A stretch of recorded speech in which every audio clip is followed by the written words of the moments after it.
Hi, everybody. Welcome to Dan's Movie Report / Charting with Dan. We're still going back and forth on the name. I always think of, remember Fortin with Will, that Will Forte sketch from Tim and Eric? No, That's but what I like think it. of when I hear Fortin with Will. Dan. There you go. Fortin with Will. Charting with Dan. I'm Dan Murrell. Roth Cornett is away on a very exciting special assignment for ScreenJunkies News. So I'm joined by our own Lon Harris, the game master himself. What a pleasure to be here. Thanks for having me. Thanks for talking box office with me, Oh, yeah, Lon. of course.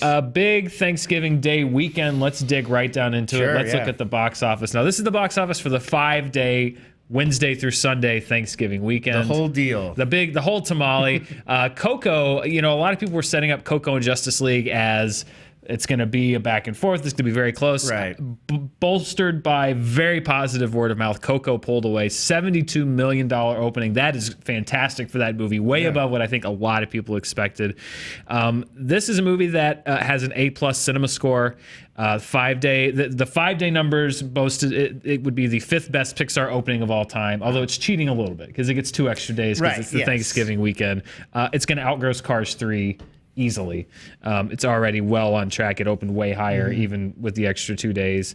This is the case of a movie, I think, and we talked about this with Wonder last week, another movie with an A+ cinema score, where you had a movie that was tracking to open pretty well, but it seems like word of mouth just kind of took over and really pushed Coco up quite a bit over the weekend. Yeah, I mean, Pixar, it's always going to really they've got a good track record. We're going to talk a little bit more about that. Yeah. I think then you add into this that, it's a holiday weekend and it's a family kind of movie. It's not necessarily, like Inside Out or some of these Pixar movies that may be a little bit more challenging. It looks obviously like what it is. It's musical, it's fun, it's bright, it's about families. It's perfect for a holiday weekend when you've got these kids. And it's got a big dose of that Pixar heart in it. Sure. I mean, that just it's a movie that's really touching people very profoundly, particularly Mexican Americans, and we'll talk about what it's been doing in Mexico. But a really, I think, culturally important film for a lot of people, and one that I think is sharing that aspect of the culture with a lot of people. And it's underrepresented considering how many Latin people in America, in the U.S., are going to see movies all the time. Yeah. It's a really underserved community for big budget, splashy Hollywood entertainment. They want to go see movies that reflect who they are. Well, we'll see where the final gross with Coco happens here in the U.S., but it's already making a lot of noise overseas. A lot of people were really surprised by this. It broke a record. It was the largest Pixar opening ever in China. The movie opened okay on Friday, and then looking at the daily grosses, Saturday and Sunday, it just exploded, which kind of indicates that, word of mouth spread, and it was the second best Disney Pixar opening in China, but the best that Pixar's ever done. And a lot of people are saying, the Chinese censors generally do not allow movies with elements of the supernatural to be released in China. They have a very kind of complex, some would say draconian way of deciding what gets screened and what doesn't. And I know I've read a few articles saying like it's kind of curious how this movie got screened, and I read a couple of reports even that there's been some reports that the Chinese censors just watched the movie and said, this is a really good story. Yeah, they were just delighted by it. Which again just speaks to, I think, the incredible word of mouth that this movie is getting. It's really generating a lot of good buzz. It just goes to show you the power of a good movie. Yes, storytelling. It's still a thing. Believe it or not, storytelling. Still a thing somewhere in some capacity. In some capacity. It's good to know. I mentioned this briefly last week, but Coco is already Mexico's highest grossing film of all time. Wow. In pesos. It's the peso to dollar. It's very fluid. So technically, The Avengers has earned more in dollars than Coco has. Although, is it like an exchange rate? It's an exchange rate thing, and the value of the peso changes. So if you're going back, more pesos when pesos were worth less. Lesser, exactly. Okay. So if you're going by pesos, it's the highest grossing film of all time in Mexico. But it actually has a shot at the all-time record in dollars. So it could be, drop the qualifications. Yeah, you don't want that peso asterisk. You just want to be number one. No, exactly, number one. Right. It's got a legitimate shot. It's about $12 to $13 million behind the Avengers at this point, and it's tracking pretty well. That's at this point though. So when the Avengers had only been open for so many weeks. Oh no, total. Like Avengers, it's a $61 million total in Mexico. Really? Right now, Coco has earned $48 million.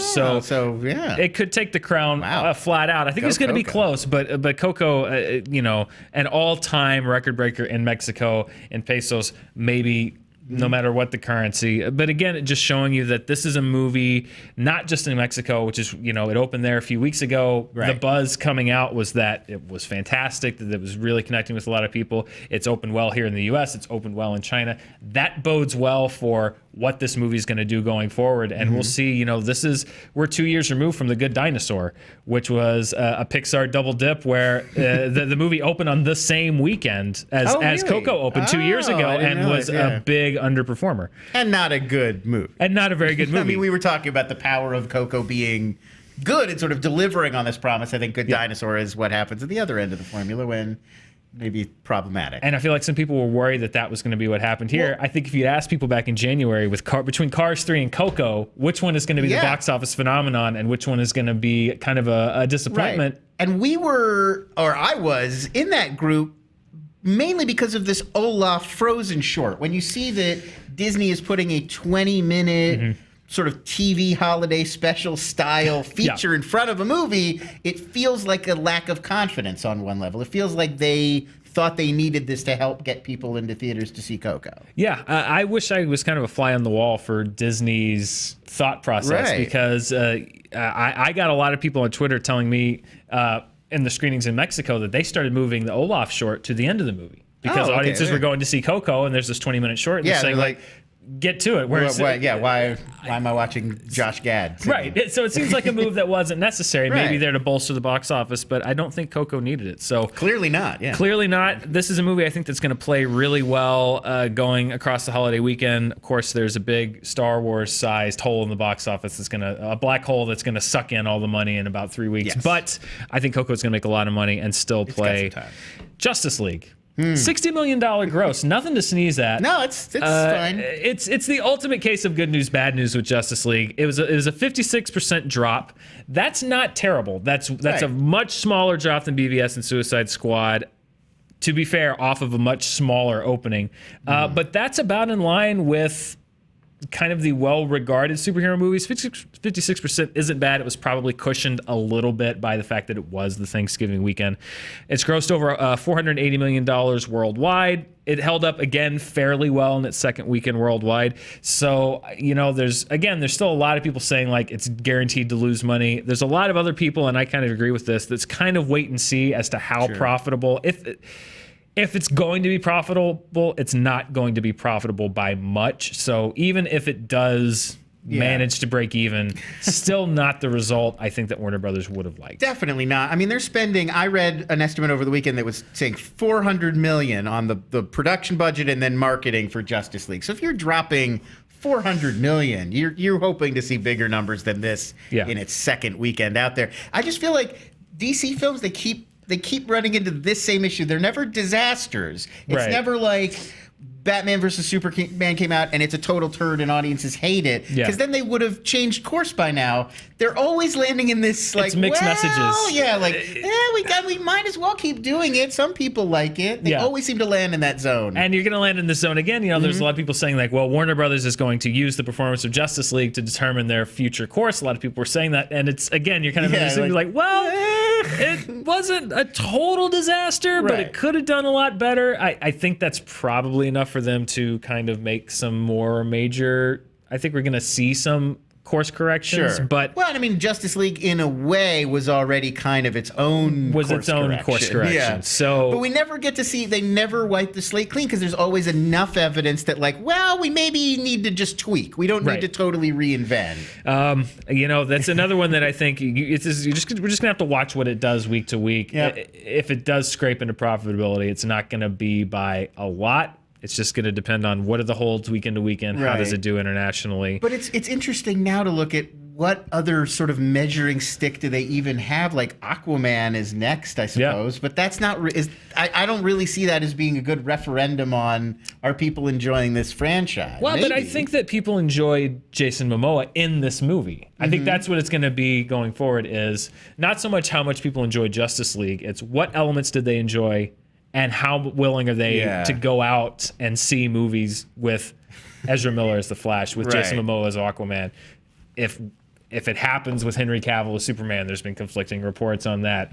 Who knows what's going to happen with Ben Affleck? I think Wonder Woman 2 is pretty safe. Yes. Wonder Woman is kind of on, no pun intended, on her own little island of success. It's called Patty Jenkins Land. And I think that really she's kind of insulated as a character from the bigger overall happenings. Because that's what, she's the one who had the big breakout success. Like the others are all in this like, we could sort of see if it's good. Maybe people will go see another one. But Wonder Woman was that, what they've been looking for. Yeah. Rounding out the rest of the top 5, Wonder was a holdover. That really continues to impress. Wow, it's a big number. That's way more than a lot of people expected. Again, just word of mouth. I saw the movie. It's great. It's great for the family. It's got a good message. Again, a good story, well told. It's not one of my favorite movies of the year, but it's a great movie to take the family to. Correct me if I'm wrong, based on a bestseller too, right? It's based off of a book, I think it's probably got, I feel like there was a lot of that lingering. A lot of people read the book and wanted to see, like, what did they do with it? What they do, and then Thor Ragnarok and Daddy's Home 2. Both had really strong holds. Not bad. I mean, even Daddy's Home 2 tracking far behind the original, but still, might probably turn a tidy little profit. And that's the kind of movie that can play for the next few weeks. It's Christmas themed, it's holiday themed. Again, you're going to take, and a good indication that we're going to see Mel, more of Mel. I feel like this was the where people come out and see a Mel Gibson movie, and they did. I don't know. I'm not saying that's how I feel. I went to go see John Lithgow. Anyway, let's look at the top 5 Thanksgiving opening weekends. These are the 5-day openings. I mentioned Coco's performance opens right behind Toy Story 2 at the number 4 slot. Are you sensing a trend? Is there a theme here? Picking up on the theme. Disney Pixar owns Thanksgiving weekend. The top 5 movies, the top 6, because Good Dinosaur would be number 6 there. If you're Disney and you want to open an animated movie big, open it on Thanksgiving weekend. Toy Story 2, it should be noted, opened in 1999. If you adjust that for inflation, it would have been well over $100 million. Sure. That was a phenomenal opening. But Coco, holding its own, topping Tangled. Again, I think just really propelling a little bit higher than a lot of people expected it to.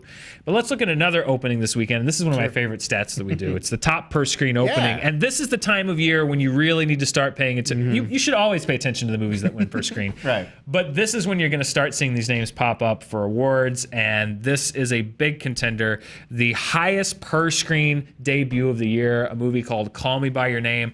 $103,000 at 4 screens. If you don't know, the per screen average means it played on four screens. Right. It made $100,000 per screen, which pretty much indicates that it was sold out at every showing, which indicates that it's got a lot of buzz. A lot of your awards movies are going to be big per screen. Yeah, and we say this time of year too, because to qualify for the Oscars, the movies have to play in a few screens in New York, LA, major markets. So that's why a flood of these all hit at the same time. If you live in LA, you notice that like 3 or 4 of your local theaters just get taken up by a bunch of movies that you have to read the back of the calendar section to have heard about. Well, and usually, kind of the strategy with a lot of these is they'll open it in 4 or 5 screens, and then they'll expand to 20, and then 60. The Big Sick was a movie that did that this summer, and it kind of allows for people to see a movie and for word of mouth to spread, for reviews to kind of build and buzz. Kind of, it's kind of the old. It's how every movie used to open. Honestly, every movie used to kind of open like this. It just kind of rolled out gradually. Yeah, exactly. And I mean, that's how you would hear about movies would play for several months because that's how long it would take the whole process from beginning to end to go. And Call Me By Your Name, not coincidentally, is a really beautiful film. It's one of probably my favorites of the year.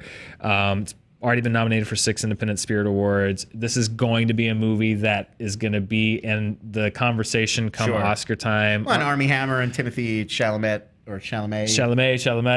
one of those. Already very buzzy, probably going to get some nominations. Last week I advocated for Sam Rockwell, who for 3 Billboards Outside of Missouri. I'm now going to advocate for Michael Stuhlbarg in this movie, who is so good. And he's great in if you watch Fargo on FX earlier this year, he was in that. Yeah. He was in the Coen Brothers movie, A Simple Man. A Simple, I always get a serious man and a simple man. Anyway, it is a serious man. Simple Simple Plan, Serious Simple Plan, Man. Serious Man. Yeah. Anyway, he was great in that movie. Yeah. He's in the Guillermo del Toro, The Shape of Water. He's in that Right. movie. Steve Jobs, he was really good at Steve Jobs. Yeah, he's one of these guys that just pops up in a lot of different movies and is always great. He is so good in this movie. There are some scenes in it that are just so beautifully written, so beautifully directed by Luca Guadagnino. I can't recommend this movie enough. It's rolling out. And let's look at the top per screen openers for this year. Right. Because, I want to kind of put this in perspective. Call Me By Your Name was the first. Lady Bird, which is out. Yeah, getting huge buzz right now. Huge buzz. I think Oscar buzz. Sure. The Big Sick, which I think has a great shot at being nominated at least for screenplay. It is like every year there's one movie where you're just like, that's a movie that will be nominated for Best Original Screenplay. Yeah, that's the this Big year. Sick. That is The Big Sick. Another one that probably will be Three Billboards Outside Ebbing, Missouri. And The Battleship Island, which I hadn't seen, which is a Korean film about I have not heard of that. a group of workers trying to break out of a Japanese labor camp. It opened on one screen. Number 6 would have been The Beguiled, which was Sofia Coppola's movie. Sure. But for those movies, the top, Call Me By Your Name, Lady Bird, Big Sick, Three Billboards, probably 4 of the top 10 movies on my favorites of 2017 list. And it's interesting too, because it's a little bit of, it is a little bit of a sort of self-fulfilling prophecy. Like the movies that get really strong reviews and buzz from festivals when they open have big weekends because everybody in LA and New York has been hearing about them and like, oh, Three Billboards, we got to go see that one. Yeah. But it is good if something stays on that list for more than a week. That's a good indication that people are telling other people go see that. And that's what happens with a movie like Moonlight that goes from well-reviewed early festival buzz to established everybody in the country is talking about this movie. Well, speaking of Moonlight, again, to kind of put this into perspective, if you were going to list the 5 highest top per screen openers of last year, 3 of those films would have been La La Land, Moonlight, and Manchester by the Sea, which were probably the 3 most prominent Oscar movies of last year. The 3 sort of heavy favorites going So when you see one of these movies being a top per screen winner, look those movies up. Go and see them. Odds are that they're probably pretty good. Having said that, Star Wars: The Last Jedi is going to have this by like $10,000. Sometimes it's just the blockbuster that opens that week. When it's a huge blockbuster weekend, that takes over everything. Yeah. Before we wrap out, let's just take a quick look. Not much change. Let's look at the domestic chart for 2017. Basically, the 9 movies and Star Wars when it opens. Thor Ragnarok jumps over Despicable Me 3. It's got a little bit of work to do if it's going to catch up to it and Spider-Man Homecoming. Dunkirk's days are numbered, barring a complete collapse. It is Justice crazy League. Dunkirk is still on there. It's still on there, but it is probably going to be bumped out of the top 10 by Justice League this week or early next week. So Dunkirk, probably its last week on the top 10. But it's great to see that movie stuck around for that long. Sure. I mean, it's Congratulations, upper half of Tom Hardy's face. Yes. You've done it again. As always, you've succeeded with Christopher Nolan yet again. Yeah, I get a lot of flack for my feelings on Dunkirk. I don't think it's a bad movie. I think it's a really good piece of technical filmmaking. And if you think it's one of the best ones of the year, that's fine. It left me a little cold, but that's. I really liked it. We'll save this. It's going to be nominated probably for Best Picture. So yeah, I feel like at this point it seems like I can't think of what the movies would be that would knock it off. Right. Especially because if you look at that list, it's one of the few sort of like artistically, critically acclaimed movies that is also on the top 10. Yeah. Like looking at the rest of that list, I don't think Fate of the Furious is going to pick up. No, I don't think it's going to. So if you think that's one of your favorite movies of the year, I'm not going to disagree with you and say you're wrong. I mean, it's going to be in a lot of people's top 10 lists, and I'm not saying they're wrong. It's all subjective. And real quick, I saw it pop up there, the worldwide chart. Nothing changed this week, but Thor is going to jump over Pirates of the Caribbean and Wonder Woman pretty soon. Yeah. Have you seen Wolf Warrior 2? I have not seen Wolf Warrior 2. I'm curious. I see it on these lists all the time, and every time I'm like, I should watch Wolf Warrior 2. It is a running gag between Roth and myself that every week we say, we should watch Wolf Warrior 2, and then we never do. I'm going to try to watch it. So the big story going into this week is, speaking of per screen averages, 2 of the big limited release films are both opening this week. Yeah. The Disaster Artist, which I have seen. If you haven't seen The Room, watch The Room, then go see The Disaster Artist. I love this movie. This is a really, really funny movie. I can't recommend it enough. Yeah, and a movie that I can't wait to see, Guillermo del Toro's The Shape of Water, also opening in limited release this week. So if you're in a major city, probably New York or LA, be on the lookout for those two. Chicago might get Shape of Water, I feel like, maybe. Yeah, but in the next 2 or 3 weeks, these movies will start rolling out. And be on the lookout for Call Me By Your Name and Lady Bird, Three Billboards. Those are going to start rolling out even sooner. They're great movies. You should definitely see them. And that's all we got, Lon. I think that's it, yeah. We are in the big gulp before Star Wars The Last Jedi. Boy. The last few weeks of sanity. The last few weeks of sanity, porgs. and then all the charts go away, and it's all porgs We're and just Rey going to and put Finn. a porg on a chart. Exactly, just porgs. We're just going to open the show, say porg, and that's the end of the show. Lon, thank you for sitting in for Roth. I appreciate my pleasure. it. Thank you for having me. And as always, let us know what you think in the comments below. What were some of your favorites this weekend? Have you seen some of these per screen winners that you think other people should check out? Listen to the comments below. And as always, thanks for watching.